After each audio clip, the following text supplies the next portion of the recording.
Good morning and welcome to the VSA Morning Miner. It's Friday, the 11th of November, Remembrance Day. I'm joined by Paul Rankin. Paul, how are you today? I'm well, thank you. And how are you? Yep, all good, thanks. We've had a pretty good week in the mining equities space. Equities generally, particularly after yesterday, the CPI print came in lower than expected after Fed indication this earlier in the week that they were past the biggest rate rises. So modest loosening of stance has helped everything bounce back. So gold and silver having good weeks, breaking out above $1,721 an ounce respectively, and bringing the equities with them. The other interesting thing in the silver market is that the French government announced that all car parks with over 80 spaces must have a roof covering of solar panels. So that's an extra 11 gigawatts of solar capacity to be added over the next 5 years. And that's And that's it, and that's very important because of the use of silver powders in solar cells. So it means that demand for silver powder directed toward PV is going to ramp quite significantly over the next couple of years, if just not only for the EU, but for an awful lot of other jurisdictions as well. Yeah, exactly. China's the big one, and their 5-year plan's got a huge increase in solar. So we're expecting a big increase from about 13% of annual silver demand for those that PV demand. So that's pretty exciting. So on that note, we will start with yesterday's news out from G Silver. Paul, what do you Yes, think of that? TSX listed Guanajuato Silver. They have confirmed that they do have a new transverse gold silver vein at their El Cubo mine, which they've designated to be the San Luis vein. Transverse meaning it runs perpendicular to the two primary silver dominant veins at Vila Pando and Dolores system. Now, this vein only roughly half a meter to 1.2 meters in thickness, but these transverse veins tend to have higher overall gold content, where the primary veins may carry half to 1 gram per ton. These transverse veins anywhere from 1 to 2.5 grams per ton. So they don't represent an awful lot of volume, but what they do are is a sweetener and gold content to raise the overall revenue per ton when they're added to mill feed. So that's looking good there.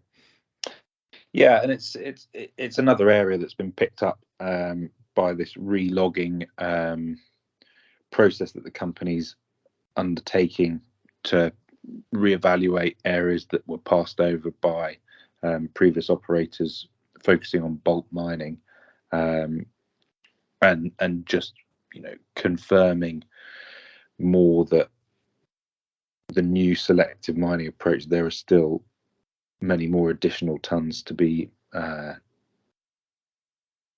found, as this process is still relatively early. Yes, that's right. And now with the much enhanced land position they have in the Guanajuato district, that means there's just that many more targets yet to assess. Yeah, and this at El Cubo, so that relogging process and reevaluation is only just starting at those new assets elsewhere in the district. That's right. What else have you seen, Paul?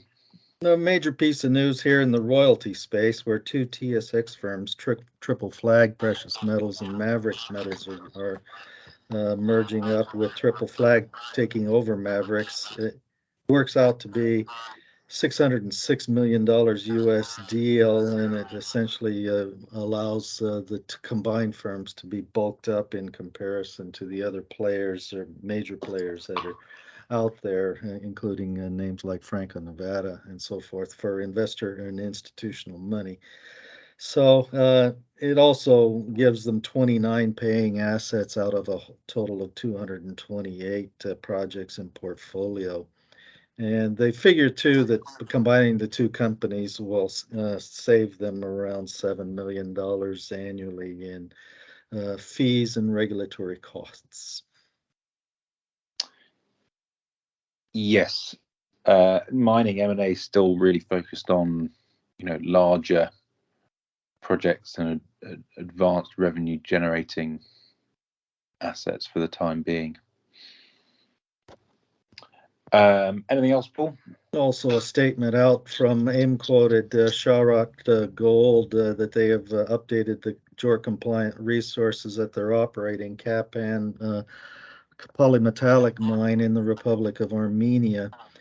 Now up there to 722,000 gold equivalent ounces in the measured and indicated categories. And that means about a 30% improvement over what was the prior numbers there in the measured and indicated category, up to 1.9 million, or two, excuse me, up to 2.6 million tons in volume, but the grade down by about 5% to 8.6 grams gold equivalent. So more ounces overall, but slightly lower in grade. Yeah, interesting. The share price on that one is one of the few in London that hasn't seemed to have reacted to the equity and metals bounce this week. I don't know whether that's because they're perceived as being in the sort of Russian sphere of influence, ex-CIS countries, or whether there's something else at play there, but not really bounced on the macro news this week. Okay. Anything else? There's more royalty news out there from outfits like Vox Royalty that is buying 4 different royalties from various sources in a $650,000 deal as well. So just a lot of odds and ends out in the space today. All right. Well, we'll call it a day there. Paul, thanks very much for your thoughts and have a good weekend. Very good. Thanks.